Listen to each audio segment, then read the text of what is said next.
Hey, Dog Nation, I'm Brandon Adams. Welcome into the very first edition, our maiden voyage, if you will, of a brand new show here around Dog Nation.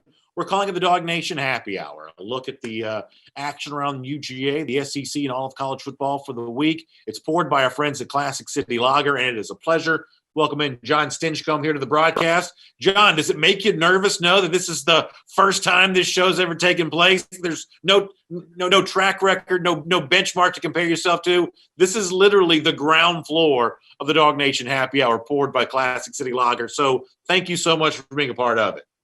The maiden voyage. I like that, man. I can't wait. Happy Hour is such a great title, too. I'm excited to be a part of this. Yeah, I am, too, as well. You know, Georgia fans love having fun around the football season. We're going to be looking to do a lot of that here. And I want to begin with something that's gotten some attention over the last couple of days or so. Some very interesting comments from one of your former teammates, the ESPN analyst, the great former Georgia Bulldog, David Pollack. Now, backstory here is appropriate. When it comes to the Georgia quarterback situation over, last few months, David Pollack has been a big fan of Jamie Newman. And by the way, for Pollack, he was not, like maybe many of us were, a Johnny-come-lately to the Newman discussion.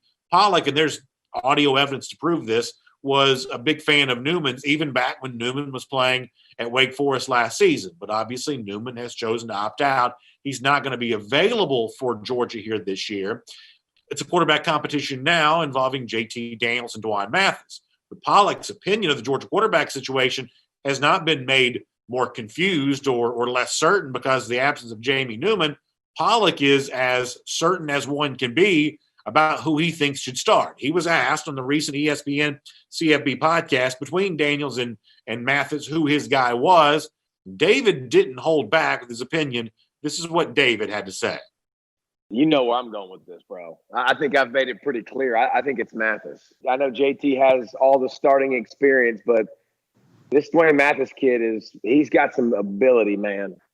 It would be so nice to watch Georgia come into the new age of college football and to run spread and to not have a quarterback in the backfield that's a statue. It'd be so great to watch that. David likes Mathis because he's not a statue. He's a mobile quarterback. You really get the sense that even in comparison to what we would think of as maybe a healthy JT Daniels, that Pollack would still prefer Mathis, which is a little bit of a different step in the direction for this discussion. A lot of it's been assumed of, well, you've got, Daniels, who's been a starter before. He's got experience, but he may not be healthy. Mathis has got athleticism, but, he's ready to go right now. However, David seems to be making a different comparison here of, I like Mathis even in comparison to a healthy JT Daniels. Nothing wrong with the opinion necessarily, but it is a little bit of a step forward based on what we've heard in the past. What do you think about that? Are you surprised to hear someone who functions as much as a national voice in ESPN as he does a UGA alumnus such as yourself? Are you surprised that David takes it that far? I'm not surprised that David has strong opinions. Good to know that he hasn't changed. He is a defensive lineman, defensive end at heart, and he knows the difficulty that a D-line is presented with when you have a talented quarterback who can also move the pocket. If you talk about the statue quarterbacks and you know exactly where they're going to set up, man, that is prime country for a defensive end to tee off and get his sack total up. So anytime you've got a guy who can even shift the pocket 2 yards one direction, just a little play action pass, that changes the direction and options that a D lineman has. So recognizing that is the filter that he views everything through is D end at heart, I think that matters. I also know that David is not alone in his assessment of D'Wan Mathis as a quarterback, and that it might be undervalued at this point, mainly because nobody's seen him play other than a couple of clips here and there and those that had access to a few of the scrimmages. And he came across well. Multiple people that I've talked to, and we talked about it on the show, and since that time, I talked to some folks that were present, and they say, not only does he have the strong arm, which means he can throw the ball deep, but he was hitting some of those intermediate passes in stride and was finding the receivers well, making good reads, which is what I think you have to do to complement yourself as a dual threat quarterback. If all you can do is run, that's not dual. You only have one threat, and that's with your legs. I think what's impressive is the amount of attention that D'Wan Mathis is getting is for his arm talent. Yeah, I think that's exactly right. And I got the impression, speaking to you on DawgNation Daily on Monday, that you were also enamored with the idea that Georgia might have more athleticism at quarterback than it's been used to having. There's no denying that's been a trend in college football as of late. And honestly, I, to a degree, feel the same way, if for no other reason than because it's something different than we've seen at Georgia in really, kind of a long time. However, the point that I would make is, and I sort of gather, and you can correct me if I'm wrong on this, that you don't necessarily agree with me on this, which is that as athletic as D'Wan Mathis is, if JT Daniels proves to be the better passer, eventually he will be Georgia's starting quarterback. That Mathis clearly does some things athletically that I don't think Daniels is capable of doing, but the most efficient play in the sport is still a thrown ball more so than a quarterback run, that if Daniels is the better thrower, he will eventually be the starting quarterback, but the opportunity exists because Mathis does have a strong arm. He has been on campus. He's been in the Todd Monken system now even longer than JT Daniels has because of when Daniels arrived. Mathis will have a chance to be the better passer, but if all he is the better runner, eventually JT Daniels will be this team's starting quarterback. I think that's a fair assessment. I think that it all hinges on the fact of, is D'Wan Mathis also a threat in the pocket? Can he throw and make those reads?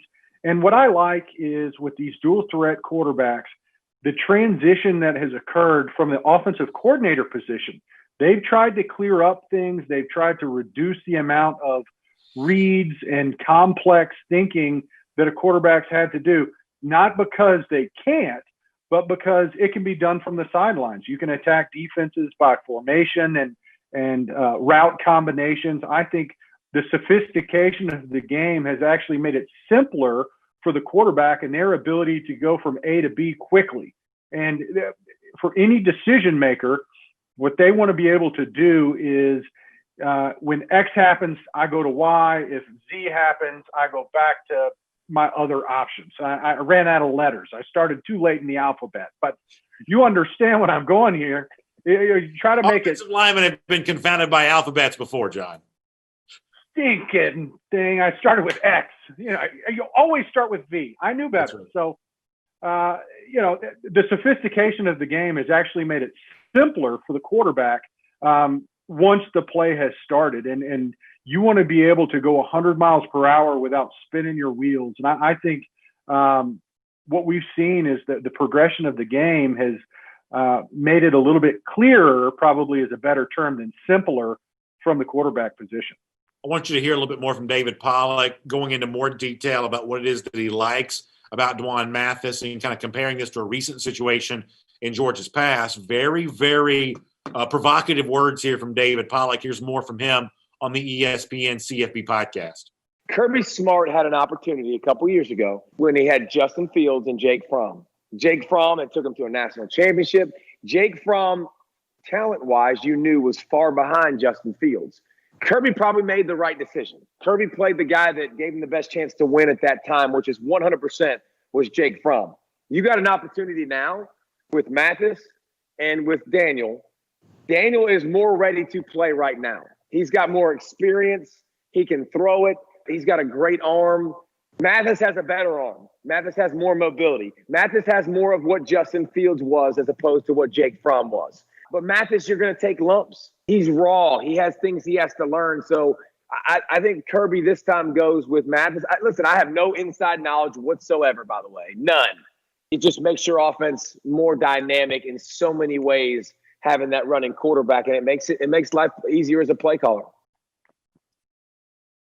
So, John, there's no doubt that David makes a good case for D'Wan Mathis. As I said before, it's very similar to some of the things that you would have said on our DawgNation Daily broadcast on Monday. You like Mathis. We've all grown, I think, to really like Mathis. And in addition to that, Mathis is a pretty clear fan favorite because of what he's overcome. There's no question that you could see a Tom Rinaldi type thing in ESPN's College Game Day, or the CBS broadcast making a big deal of all Mathis has overcome just to be on the football field. And if that happened, it wouldn't be a cynical thing. It truly is a pretty amazing thing to get to the point where we are now with him.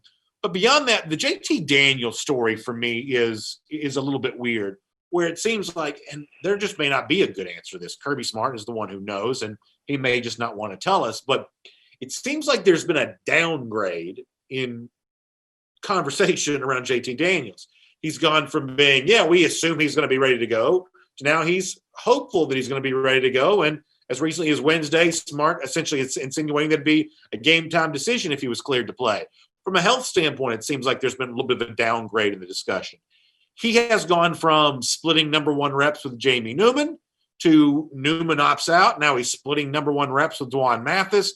Now it seems conventional wisdom would lead you to believe that Mathis is likely to start on Saturday. I have no reason to think that won't be true, nor will I complain if it is true, because who am I to say who's the better amongst these two? But it is certainly interesting that somehow the conversation around Daniels, the volume has just gotten turned down a little bit over the last couple of weeks. What do you make of that? Well, I wonder if it's a combination of things. One, my first instinct is there some gamesmanship going on here? Is there, JT Daniels, when he transferred, there was so much hype around, it's a former five-star guy, huge recruit for USC when he signed, talented player. And he had his ups and downs. Obviously, he's coming off the injury from last year and didn't have the season that Jamie Newman did, obviously, when he came over. But there's still a lot of talent there. But like you say, the volume has certainly been turned down. I'm wondering if, with so much turnover, there's also some opportunity to play a little cloak and dagger. It reminds me of, some of the recruiting trail, or even teams that are looking at draft picks. You want to give them some red herrings out there so you're not exactly clear. Right now it's all speculation. And I think, one, you want to compliment D'Wan Mathis and his ability to become relevant in the conversation, and probably more than just relevant at this point. But it's hard for me to believe that JT is still not going to be a factor, and not just a number two when it was Jamie in place, and now it's D'Wan and he still remains a number two. I just don't see that playing out. I think a more realistic scenario is both quarterbacks getting quality time, especially early in the season, and some that might even extend all the way through the season, or one guy really jumps out of the forefront, or maybe it's even game plan. But I don't think he's out of the discussion in any way, shape, or form. Do you agree with some of the conversations we've probably had around here off the air a bit, that who you start against Arkansas matters to a degree, but who you start the following week, home opener against Auburn, really matters? That's when the true feelings about Georgia quarterback, whether D'Wan Mathis has actually earned this job for himself, all of a sudden JT Daniels is miraculously more, healthier, and all of a sudden he's ready to go, that one way or another, you've got to have your quarterback situation figured out by week 2. I do believe Auburn is better than some of our audience does. I think Auburn's a dangerous team here this week. I think they probably proved that against Kentucky on Saturday. And Georgia needs to have its best quarterback, at least to the extent that it can know that this early in the season. It needs to have its best quarterback on the field for Auburn the following Saturday. Auburn's a scary proposition to me for a couple different reasons. And with all due respect, which is a way of saying that, you're hideous, but, we like you kind of thing. Arkansas shouldn't be that much of a factor on Saturday. If Georgia is going to achieve the goals that they set and we set for them as fans, because of the amount of talent and because that's where the bar has been raised, Arkansas shouldn't be the concern that Auburn is. Auburn is a good football team. I think, outside of wanting to watch Georgia, I'm really interested to see how that Kentucky-Auburn matchup plays out, because Kentucky is undervalued. Auburn is undervalued. I think they really have earned an opportunity to be a part of that higher level discussion. So there's only one preparatory game. It's against SEC, Arkansas, all due respect, right?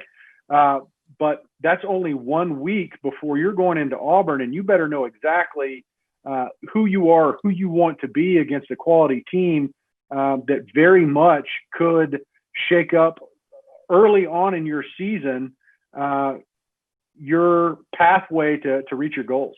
It is our DawgNation Happy Hour poured tonight by Classic City Lager. Big fans of what Classic City Lager does by Creature Comforts. You know, one of the cool things about going into Athens, you get a chance to stop by. Maybe it's the snow tire facility right there in downtown Athens. Enjoy some of the great Creature Comforts products, including Classic City Lager. For many of you right now, though, getting to Athens, maybe you'll be doing that less this year than you've ever done before. The great news is, whatever retailer you like to go to, they're stocked up on Classic City Lager, 6-pack, 12-pack cans. It's available all year round. It's an easy drinking beer. It's a great tasting beer, crisp flavor, but also just kind of fun to drink, especially great weather. Maybe you're outside. Classic City Lager goes great with the back patios, front porches, back decks, whatever you've got going on. It is good stuff. And whatever retailer you go by, you can take a look and try it for yourself. If you haven't tried it yet, it's an Athens original. It'll make you think about the classic city. And for those of you who've been big fans of Creature Comforts for a long time, a great way for you to stay in touch with them is at your favorite retailer right now. Pick up some Classic City Lager, available all year long in those 6 and 12-pack cans. It is really good stuff. John, let's move on here for a couple of minutes, and let's talk about something serious here for a little bit. This week, there has been a lot of transfer drama involving the University of Georgia. It starts on Tuesday night with a tweet from former Georgia safety Otis Reese, where he detailed some of his frustrations about not getting eligibility granted to him at Ole Miss. And in the midst of discussing this, kind of goes on to describe what he would say were some unpleasant experiences in Athens, both as a resident of the city and a student at the University of Georgia. Let's deal with the Reese part of this first.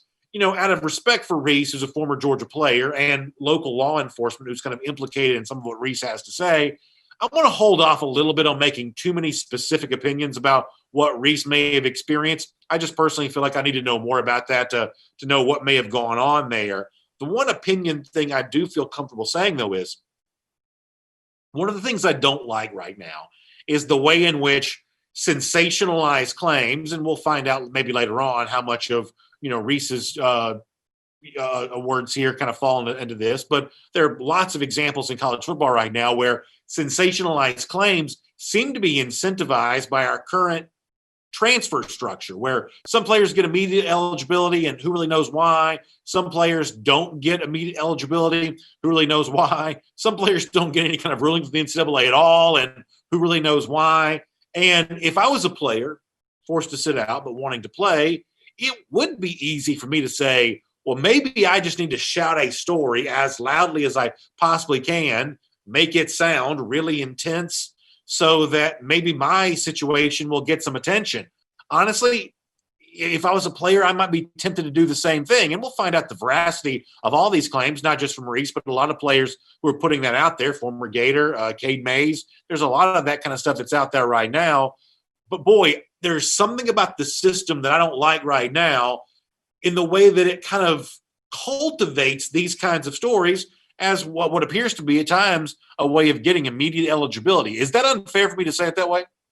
That's exactly where I point the finger. I point the finger at the system. I mean, what we've created is anarchy, and that we don't know where the bar is, what you have to clear to get that instant transfer eligibility. I think you've seen it across the board where guys have transferred out of conference and instantly become eligible to play, and some that have transferred in conference. And I think that's where you see a little bit of the discrepancy. But again, it's just not clear. Why is it okay for him to instantly go somewhere, but for me, it's a separate set of rules, or so it seems. And when we're not clear, I think what happens is guys get offended that why can't I? Why aren't my reasons legitimate enough? And then you start to, and I am not saying this is Otis Reese's case, but they start to sensationalize something that very well could have occurred and feel like that's justification. Again, not directly to Otis's situation, because I don't know all the details there. I've read the article, but whether or not it's sensational, I don't know. But what I do know is the system has created this transfer mindset of everyone expects to be able to transfer and immediately get eligibility because they've seen it happen before. And if it can happen for this guy, why can't it happen for me? I think one of the key differences when you look at Cade's case and you look at Otis's case, different from the Justin Fields or the Martells at Miami a couple years ago, is that you're looking at in conference. Even Cade Mays has cleared that hurdle, although not initially with NCAA, but now he has, and still it remains that he hasn't been cleared by the conference. And I don't think, hear me say, I don't think it's a Greg Sankey problem. I think Sankey's leadership has time and again been lauded as some of the best in any of organized sports. And reading his comments is saying, this is what the rules are. This is what's stated. Don't get mad at me. If you want these things to change, the rule needs to change. And that's where I point my finger, is saying we need clarity as players, as coaches, for the fans. We need to understand what is the criteria that is mandated for a player to gain eligibility, whether instantly or a year later, and what's the different scenarios? What are the cases that are very clearly qualifying for instant eligibility? Now, they are written somewhere, and I've read them at one time or another, but it certainly doesn't feel like they're being applied equally across the board. So here's where I'm going to be unfashionable compared to the current tastes, and, maybe even unfair from some people's perspective, but I don't think it's unreasonable to tell a player that if you want to transfer within the SEC, and if you're not a grad transfer, then you should expect to sit out for a year. I don't think that's unreasonable. It goes against but that's the way it currently is, right? Yeah, that's right. The way it currently reads is if you're transferring in conference, you can pretty much expect to sit out 1 year. Mm-hmm. Now, if it's extenuating the circumstances, that's my understanding, is that's the wordage, extenuating, and I think they list some that might apply, then you can apply for a waiver. But right now, as the rule reads, if you transfer within the SEC, it's not because your coach doesn't like you or doesn't want you to play, but the rule reads that you're sitting out a year. Mm-hmm. Yeah, that's exactly right. And, the reason why I think that should be okay to do is because of the environment that gets created if all of a sudden players feel like they can move from school to school and play right away. It's easy if you're an Ole Miss that's far down the trough from Georgia to think, oh, that's good. We'll just take players off Georgia's roster that aren't playing as much as they want to. And it's easy if you're Tennessee, who's also a little bit more of an emerging program in comparison to Georgia that's more established, to say, yeah, we'll just take one of their offensive linemen. Georgia's got plenty of offensive linemen. But, John, you know this as well as I do. If this situation gets established where guys can transfer, play right away, it'll be 5 seconds before programs like Georgia and Alabama start recruiting off other SEC programs' roster, players that maybe they didn't recruit because they didn't have a scholarship to offer. All of a sudden, that player's turned out to be pretty good. Well, why not say, hey, how happy are you in Starkville, Mississippi right now, Oxford, Mississippi, wherever else? How'd you like to come play in the big leagues, the big time, the top level of the SEC? And all of a sudden, the definition of do what's right has suddenly changed when big programs are filling their roster holes by looking at established players who are already on SEC rosters. This is the kind of thing that I think needs to probably be prevented, even though my favorite school would probably benefit from it. The chaos that can be created by the transfer market will eventually, like everything else, make the rich get richer, and the lesser programs, only face a larger deficit. It may not seem that way right now, but I promise you that is where eventually this will go. It's happening everywhere else. Look at high schools. I mean, kids are transferring in high school to and have been for a few years now to be a part of a specific team, whether they get more games on ESPN or feel like they're getting more exposure. That's happening in high school. It's also already happening in colleges with your grad transfer. We were about to be a beneficiary of that with Jamie Newman, as well as the tight end from FSU, McKittle. I get that name right there? Trey McKitty, yeah. McKitty. Yeah. I knew I was off a little bit, but guys that are graduate transfer, why would you stop there? Why wouldn't you look at other programs to say, hey, if you're not super thrilled with where you're at, come on over. Or in Cade Mays' case, you could be having success and be like, maybe you like this a little bit better. So it is happening already. I mean, it's just a matter of how do you regulate it? How do you make it make sense? But it's happening all the way around it. High school, grad transfer, yes. What's next? Undergrads that are in the middle of that 4-year period where maybe they're not thrilled, or maybe they feel like there's a little greener grass on the other side of the pasture. All right, speaking of Cade Mays, let me bring his part of the drama in this, and then I promise we'll move on and talk about something different. So on Wednesday, there was an outburst from Knoxville radio host, former Tennessee quarterback Eric Ainge, about something to do with Cade Mays getting his wisdom teeth taken out, and Georgia made him practice and said disparaging things about him and whatever. Cade Mays was then forced to essentially respond to that. He put out on Twitter on Wednesday that I got my teeth pulled and played because I could play. I was not forced to, nor were any ill words spoken about the situation. So Mays is arguing for immediate eligibility at Tennessee. The lawyer connected to him has called the environment at Georgia somehow toxic for whatever reason. I guess lawyers can figure out any reason they want to.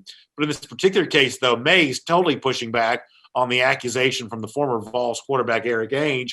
Ainge was forced to completely backtrack on all of this on Twitter. But while you're having some drama involving Otis Reese, you get this drama over here involving Cade Mays there as well. And I don't know, John, this is just kind of silly to the point where even like Cade Mays is even having to kind of calm some Tennessee people down about the fact that, they clearly want to take this in a certain direction involving Georgia, it would seem.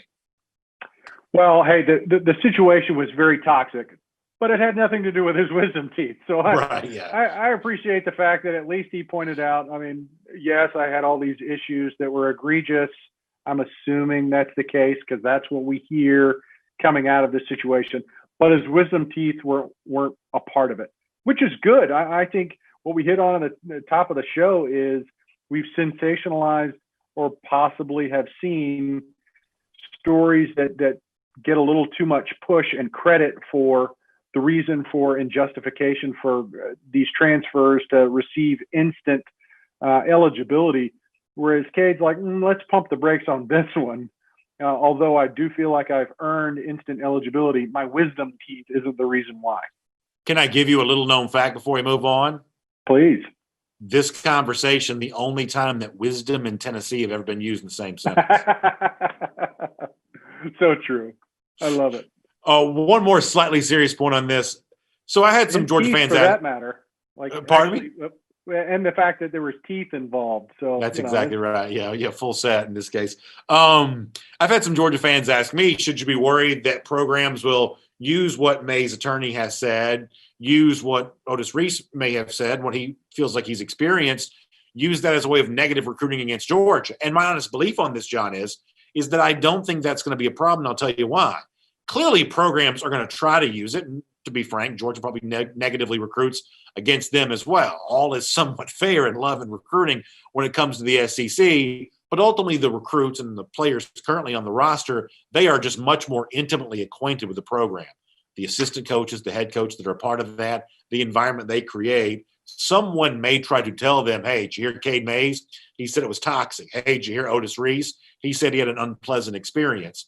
But the players who were brought on the inside, invited to see the real inner workings, I just don't believe that's going to work on them because I believe they'll see the truth for themselves. And I think Georgia has a track record of creating such a wonderful culture and locker room that you hear even recruits that we've lost in the past, guys that have come that are nationally recruited recruits that have visited the Penn States, Ohio States, West Coast teams, and Georgia. They still, in discussing the various teams and programs they've been to, high on the list of why in the pro column for Georgia has been the culture, the acceptance, the brotherhood, the community, the family feel that Georgia creates. So a couple of outliers who have some selfish reasons to downplay and disparage the makeup and culture that Georgia has.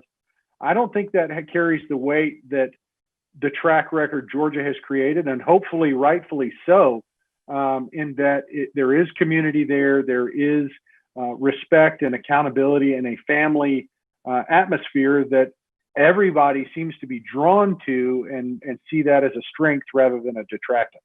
It's the DawgNation Happy Hour poured by Classic City Lager. And if you haven't checked out Classic City Lager, you need to try some today. Available from Creature Comforts Brewing and available at retailers wherever you shop. 6 and 12-pack cans. Year-round, you can pick that up and enjoy just a crisp, easy drinking, great tasting beer that goes great with football as we head towards the weekend. Also in the days to come here at DawgNation, you're going to see a story about the founding of Creature Comforts and the work they're doing there in the Athens community, not just serving good beer to the folks who enjoy that in town, but also being a great citizen of the community, taking care of some real needs, just a big part of the Athens landscape, our friends at Creature Comforts Brewing. I hope you enjoy the story that's yet to come at DawgNation.com about that, and check out some Classic City Lager if you have not.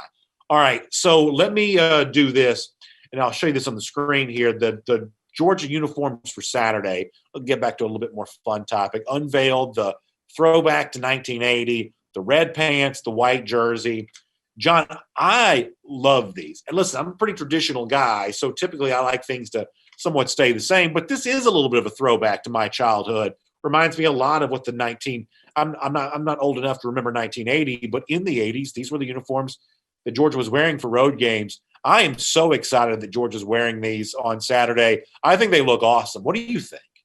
I think it was brilliant. I think whoever thought an homage to 40 years ago, can you believe that? 40 years ago when Herschel was trucking Bill Bates and, all the highlight clips that you and I both, we grew up watching. If we didn't see it live, we've seen it a million times since of all those huge plays of Buck Bellew to Lindsey Scott. And, they're classics. And to pay homage to that generation that we've stood on their shoulders for so long, I think makes sense. Not to mention, they look amazing. They're sharp uniforms, and that classic retro feel, I think, is very much in vogue these days. So, man, I can't wait to see it. I think it was a very savvy, smart move of kind of bringing something fresh but familiar to the uniform, which, maybe that's something different than the annual when will they bring out the black jerseys conversation. That's the only thing that we talk about when it comes to uniforms, that now we've got a new little shiny toy to play with. So I'm trying to remember, did you redshirt in 98 or were you a true freshman in 99? I redshirted, so I was behind Chris Terry and my brother. So you wore black pants. I guess maybe you didn't travel as a redshirt, but they wore black pants in 98. And from 99 through the end of your career, or maybe I've got the year slightly wrong, but I know I don't think you ever wore an alternate uniform, did you? Never wore anything out of the ordinary? No, it was your traditional, your status quo. So we never had anything fancy. We were just trying to change the culture of the program. I don't think we were ready to change uniforms quite yet. You did, though, at the beginning of your career, had the black stripe down the helmet. That's, being a player, sometimes players aren't quite aware of what, fan conversations like. With all due respect to Coach Donnan, who I love, the black stripe was not super popular, though, down the middle of the helmet. People didn't like that. Isn't it funny? I mean, people get very fired up when you're talking about one stripe down the middle of the helmet. And I can remember so many people getting up in arms over it. And, man, they didn't feel like that was Georgia anymore. And I'm thinking, what are you talking about? It's one little black stripe down the middle of the helmet. But it was as if you painted it Georgia Tech yellow because folks were not excited about it. So along those lines, Georgia's plan so far is to only wear these uniforms for this game, and there's no plans to wear them beyond that. I'd actually be okay, and I'm a traditionalist, but I'd actually be okay if red pants, white jersey, if that just became the road uniform, I think that actually looked kind of good. Would you join me in saying they should wear these more than once? That's a lot of money for one wear. Yes, but that college sports, we care about money even in a pandemic, and we'd still throw it around. But I think it's knowing how fans have reacted in the past to uniform change. Let's try with 1 week, see how it goes, and build from there. I think all those in charge will recognize that this will be a new addition that's been welcomed by the fans. I think it's already been well received. And I think you're also set up for a good experience, hopefully, on Saturday against Arkansas, where things are going to turn out really well. So that always seems to attach itself to the uniform, doesn't it? I mean, how many times have we said, well, if they weren't in black, then maybe we wouldn't have lost by 30. All right. It was distracting at those games, but inspirational in ones we won. The other thing I think you got to say here is, if you're going to do the classic throwback uniform like this, and, who knows beyond Saturday when they wear them again, it feels like you got to start calling the defense the junkyard dog defense again, right? They've got the credentials. They were great on the field a year ago, loaded with talent, maybe even more talented than they were last season. And obviously living up to the great Irk Russell days as coordinator is a difficult thing to do. And people, as you said before, if they weren't alive for that, they certainly have heard the legendary stories. I wouldn't have a problem with this defense being called junkyard dog again. I feel like they've got the accolades to maybe make that worth it. And with the uniform on, that's where my mind kind of goes. Well, it certainly does tie in, doesn't it? You wear the uniforms and it conjures up some of the same vernacular that we became used to back in the golden era of Georgia football. And candidly, I'm not sure that many of the defenses as a whole had earned the right to be referred to as junkyard dogs. Don't get me wrong. I think plenty of individuals very much could have earned that moniker of being a junkyard dog. But as a defense as a whole, last year stands apart. And I think we stand on the precipice of a season where once again, you've got the talent and the ingredients to form one of these really special defenses. And, you throw in the uniforms. Yeah, it makes a lot of sense. I think those that had earned the name junkyard dog back in the day would feel honored and welcome this year's team and even probably last year's team into that brotherhood of true junkyard dogs. Final thought from you. Sounds like you think Georgia wins on Saturday. You think it's easy and pretty, maybe a little bit of a struggle at times. How confident are you that Georgia really flexes as much as a lot of fans hope that it would in the season opening? I don't think it's going to be a close game, but I don't think you see a lot of fancy stuff coming out of this Georgia offense. I think you see a great defense. That's going to be the bread and butter this season. Is I want to see more of the edge pressure. I want to see the development of these outside linebackers, defensive ends, getting after the quarterback. I don't know if they're going to get a lot of opportunities. I expect Arkansas to bleed the clock. I expect a slow game from the Arkansas offense so they don't get their doors blown off, candidly. But from the offense, I expect, your more traditional approach where you're going to see them throw it around, but it's not going to be a lot of risk taking. It's going to be your very standard offense. And I'm not exactly sure what that means yet. And I'm excited about seeing it. So how do they blend in those opportunities for Zamir White with taking your shots for George Pickens and his complementary core? I can't wait. I think it's going to be exciting to see. Well, John, it's been great to have you here today as a part of our DawgNation Happy Hour, poured by the Classic City Lager. And folks, check out Classic City Lager from Creature Comforts. This weekend, you're getting ready to watch football, Saturday, Sunday, whenever. It goes great, especially with this great fall weather and great football return here. No better way to enjoy that than with our friends at Classic City Lager. Make sure you check that out. And, John, we'll check you out again here next week for DawgNation Happy Hour, poured by Classic City Lager. Looking forward to talking to you then. I look forward to it. Thanks, BA. Go Dogs. Enjoy the game, everybody.